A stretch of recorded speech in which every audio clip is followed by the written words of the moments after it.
掌声有请，有请。男嘉宾小钟，34岁，来自山东，婚礼主持人；女嘉宾小孙，27岁，同样来自山东，舞蹈演员。来，有请，有请两位，有请。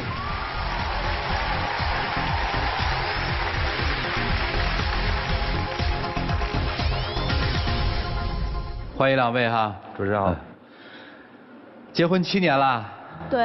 啊，我刚才在台口看了一个特别可爱的北，是你们家的吗？是的。那多大？那个3个多月。3个多月啊？对。男孩女孩啊？女孩。这应该是老二对吗？对的。老大是个儿子是吧？对。老大多大了？老大今年6岁。老大6岁。对。老二3个月。对。你提出来你们这婚姻还要不要是吗？是的。我看说你们俩是认识3个月就闪婚的对吗？是。怎么就闪了婚呢？因为我们2个认识嘛，就是相亲认识的。嗯。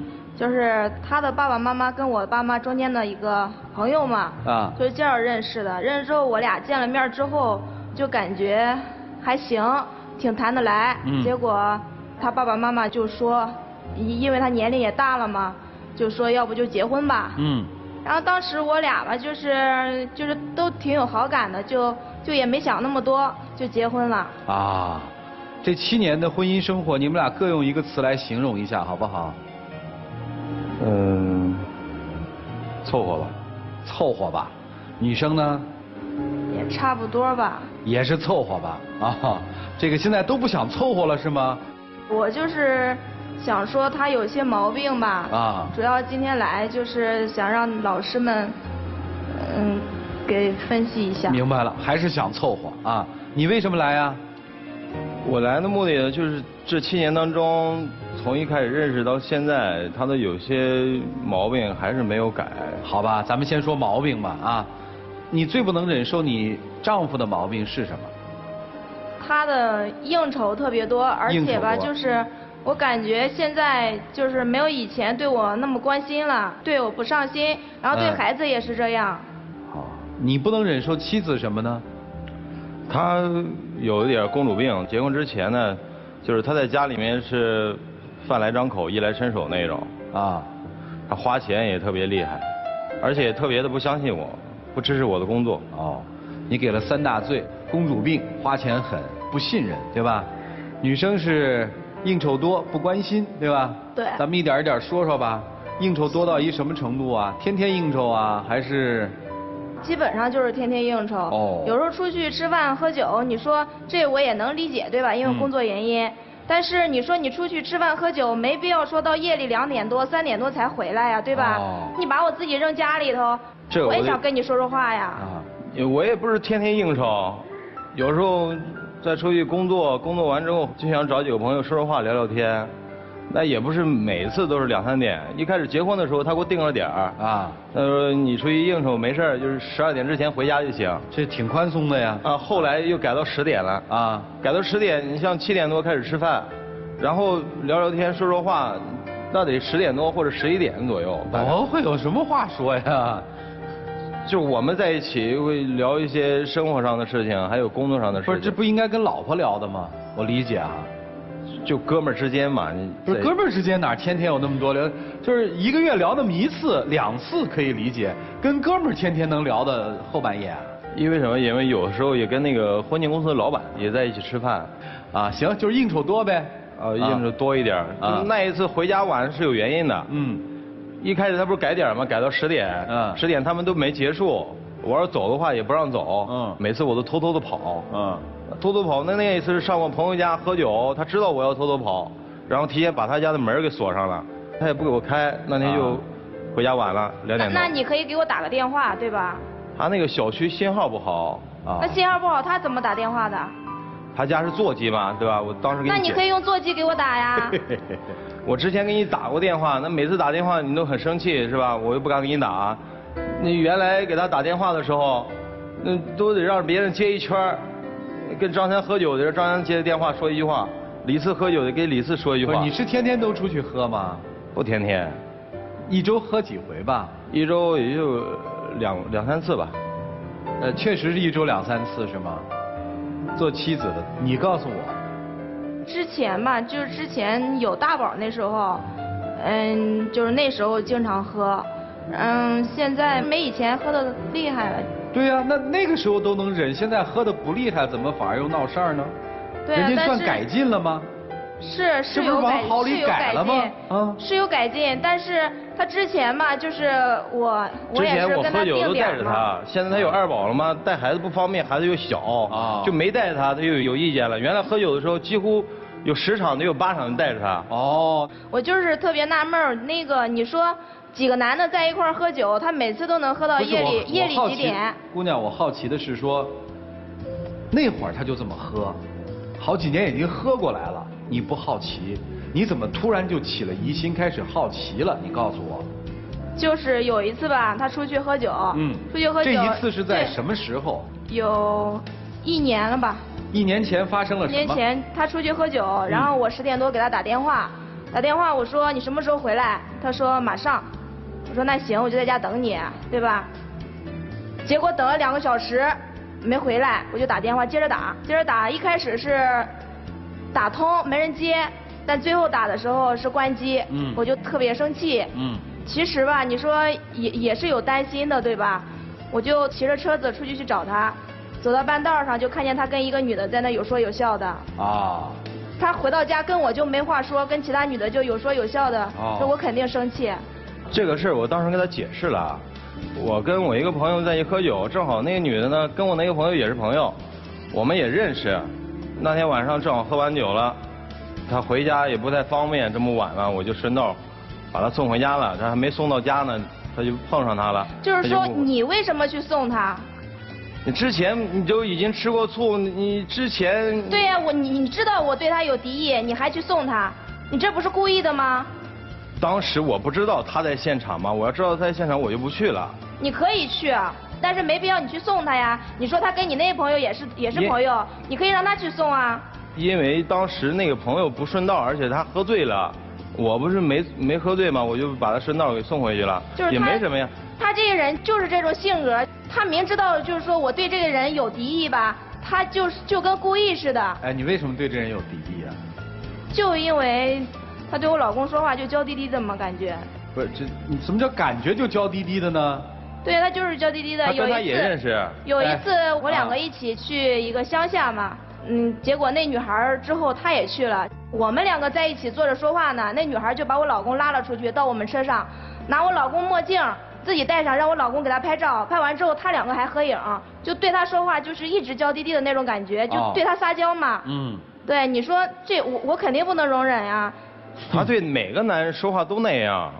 我不管他对别的男人怎么样，因为你是我老公嘛。好，问一句，我也有话要说。你先说啊，那你说。在家里面嘛，我们跟着老人住，一开始到家里面不会做饭，我是说你这个慢慢学，然后孩子以后上学什么都得做饭，得吃早餐，对不对？后来孩子上学之后呢，还是不太爱做饭。然后每次都出去吃，花费也挺大的。不是，那你做呀？我不会啊。你学呀。我有的时候出去上外地，得2、3天才能够回来。好，他不会做饭啊。然后花钱呢特别的厉害啊，大手大脚的，每个月光淘宝的话得3、4千吧。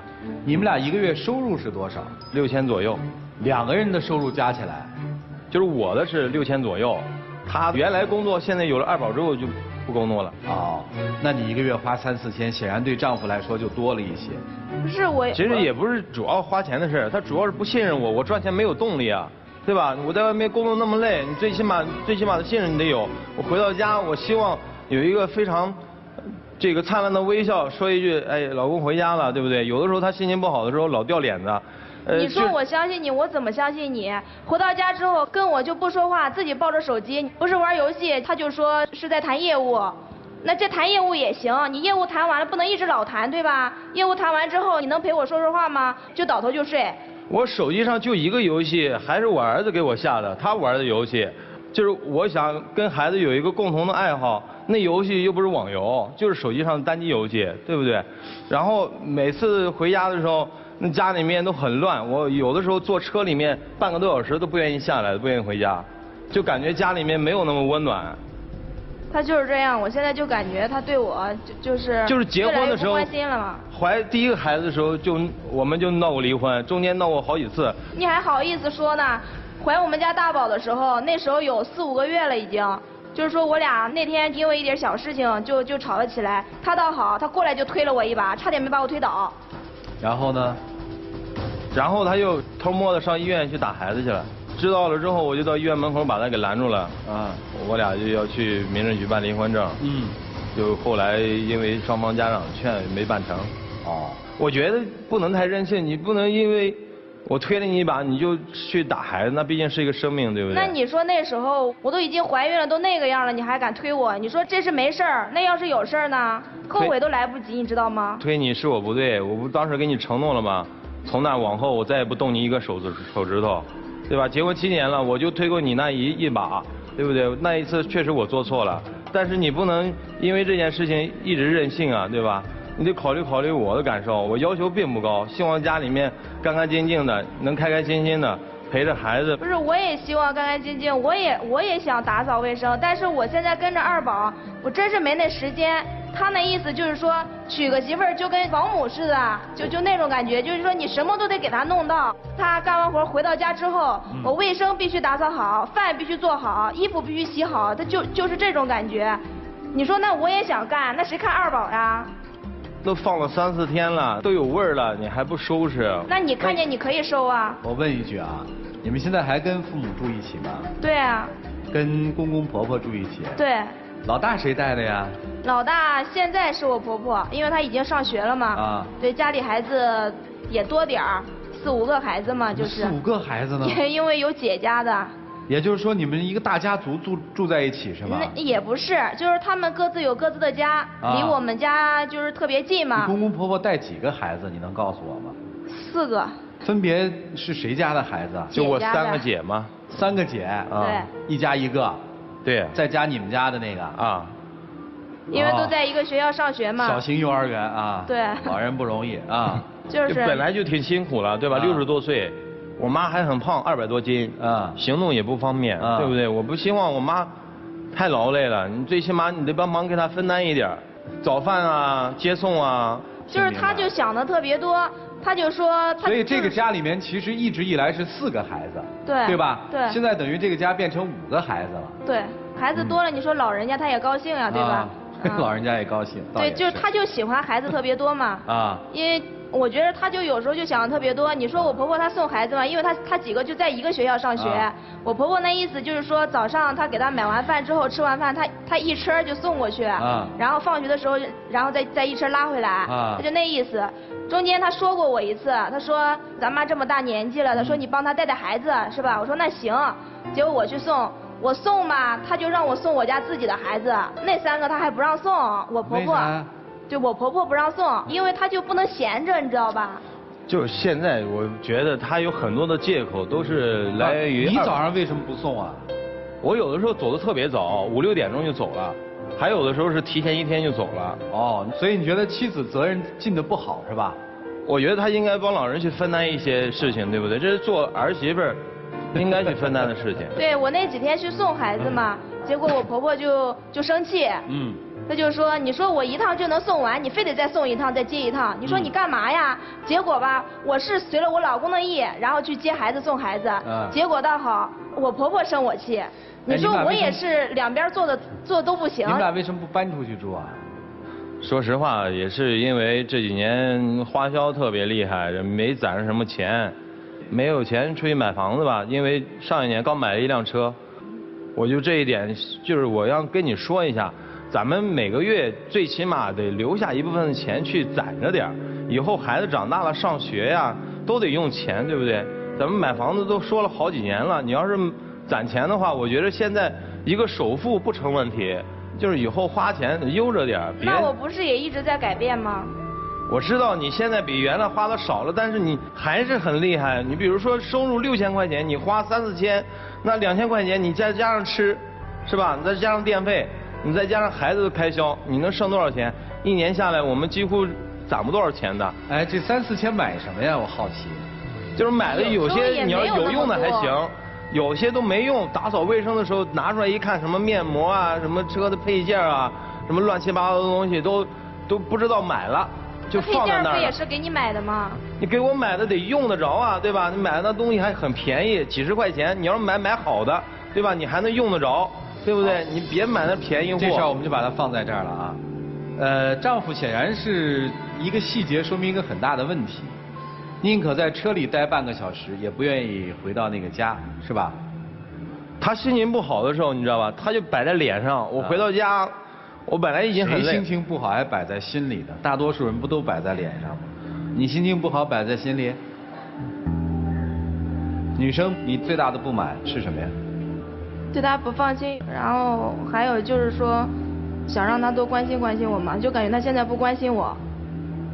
嫁给他7年了嘛，你说我也不要求什么，对吧？为你生了2个孩子，身材都已经走样了，我也不容易。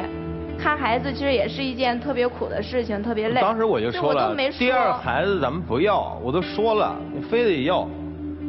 其实要孩子这事儿吧，其实说实话，也不是我的本意。2胎不是开放了吗？就是两边老的就一直催。回到这边催，回到那边催，就感觉压力特别大。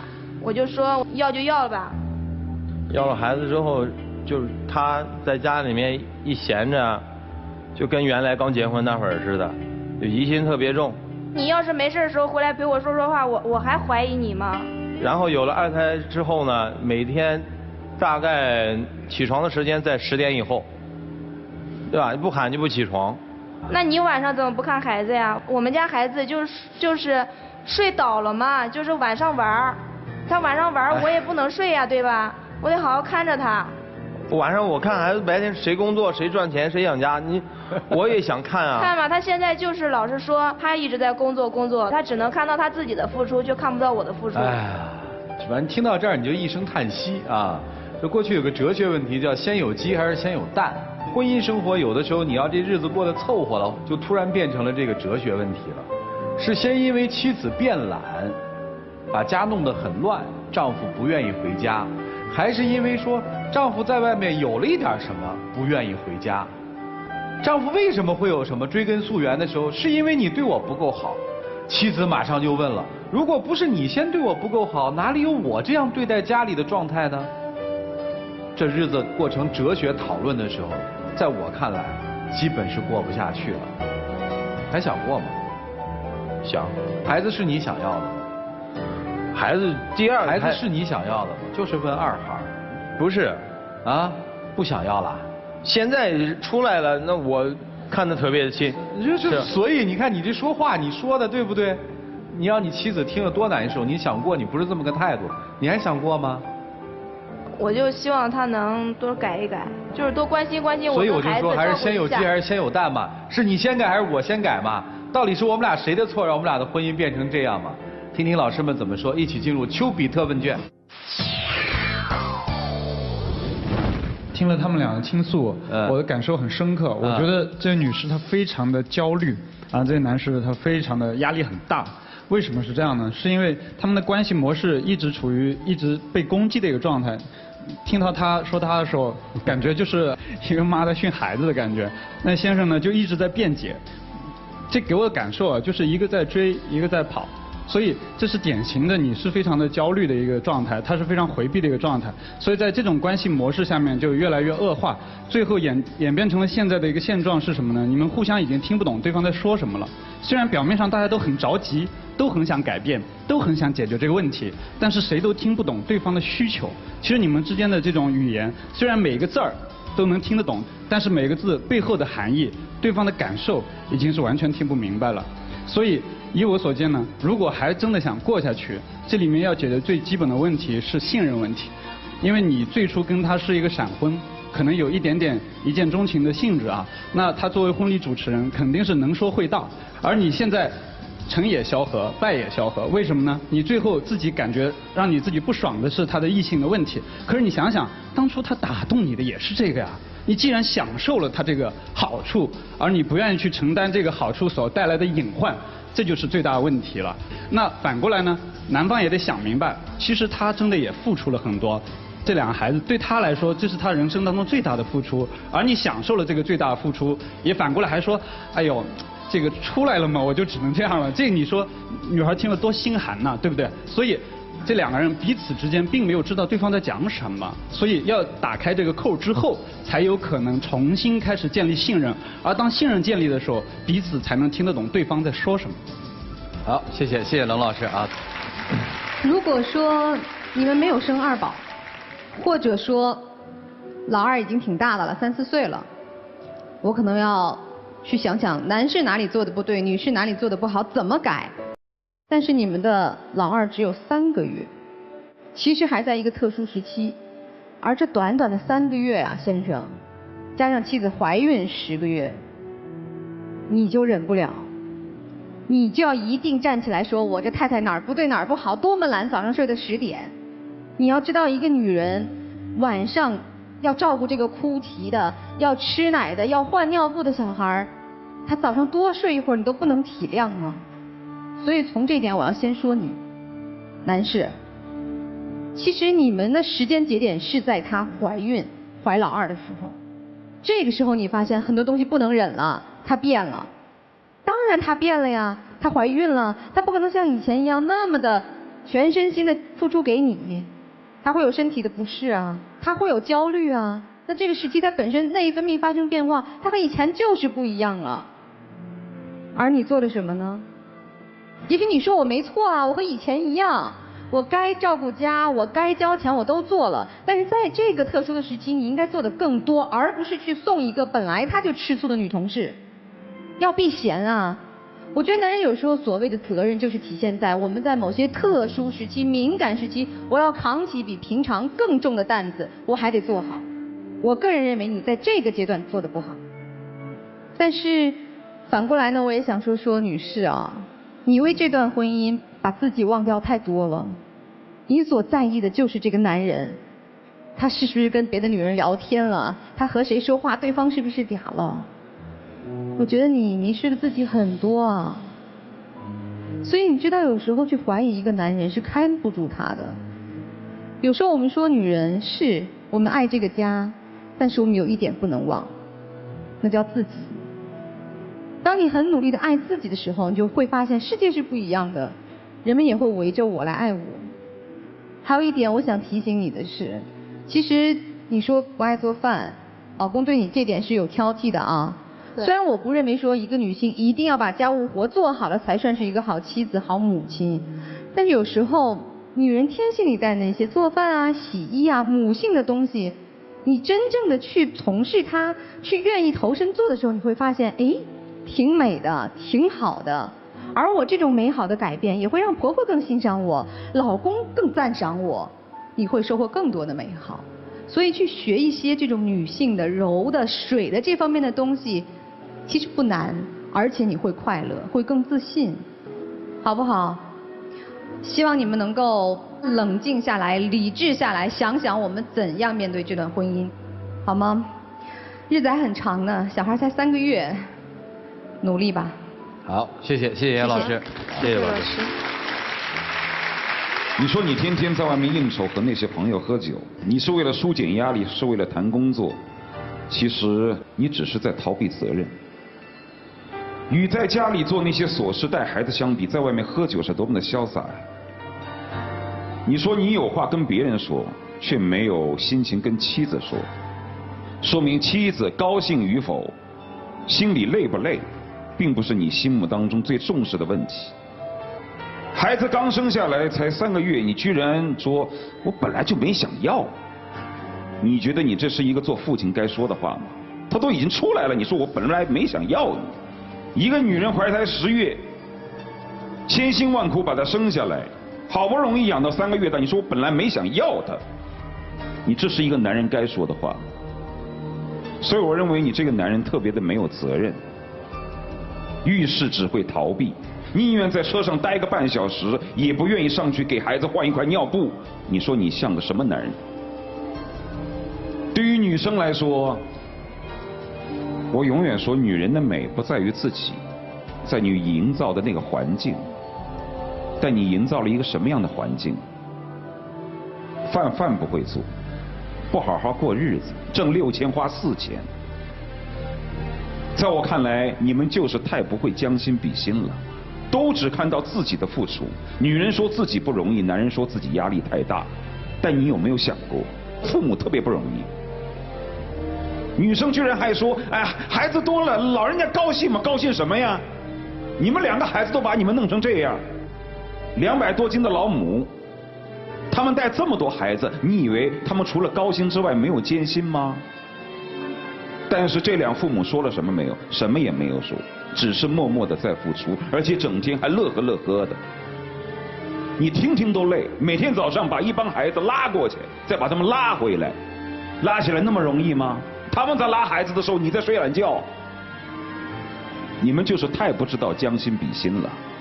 如果你们能像那老2口想一想，先做好自己，再去看看别人，你日子过得不是这个样子。想要自己过好自己的独立生活，提高自己的生活品质，第一得有规划，第二自己得负责任，第三那就应该勤俭持家。所以说，真正的成也萧何，败也萧何，就在于你们的父母没有一脚把你们踢出去。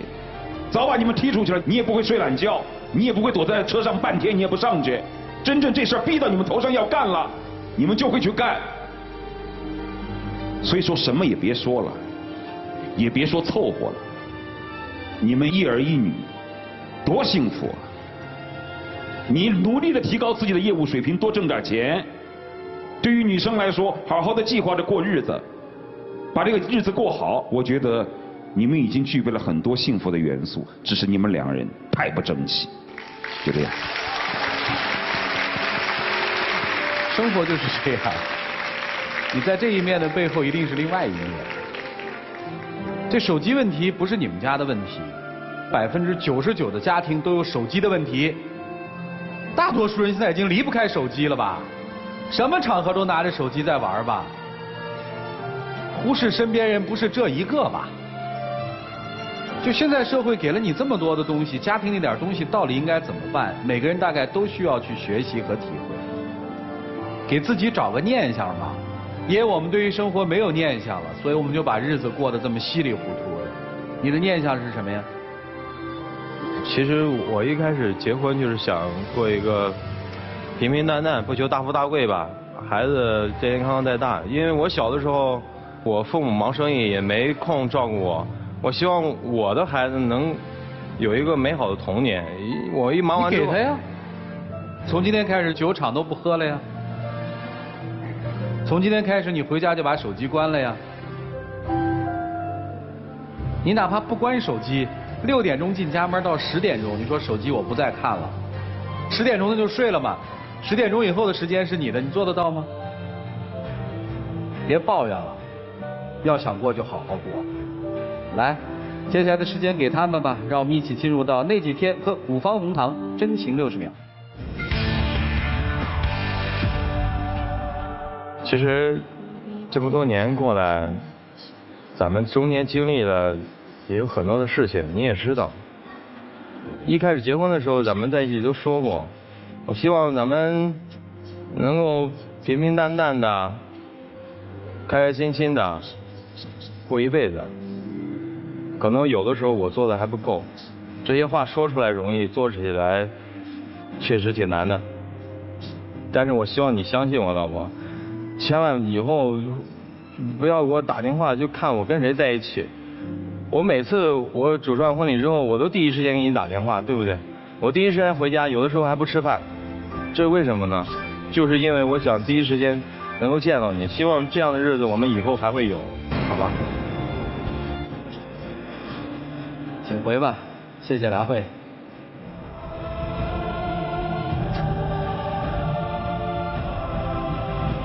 来，请关门。今天希望他们还是通过3位老师的话，能够真的找这对夫妻，他们自己的选择是什么？请开门。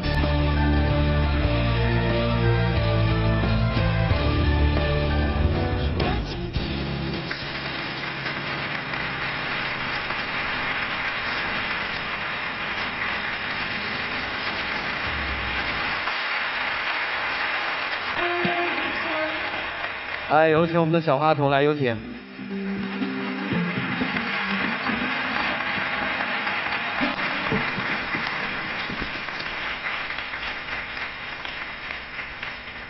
谢谢你。谢谢。本栏目由保湿护肤领先品牌药保湿伊贝诗伊贝诗防晒霜冠名播出。伊贝诗女王焕颜季期间，爱情保卫战的春季套盒加1元多送1套，改变自己，做自己的女王。来，这个礼物送给你们。接下来我们一起来见证属于他们自己的时刻，各位请见证。其实你一开始跟着我的时候，我是一无所有的，那个时候可能连买戒指都买不起。但是后来结婚之后，我跟你说了，只要我挣的钱，我都给你花。可能这几年我可能就像老师说的，应酬太多了，没有对你上心。我以后会改的。其实我也有做的不对的地方，我以后也会改。我也没给你求过婚，今天就当着这么多老师的面，当着全国观众的面给你求个婚吧。希望我们一直好好的，永远在一起。无论未来的路怎样，我都不会放开你的手。希望你永远跟我在一起，好吗？嫁给我吧。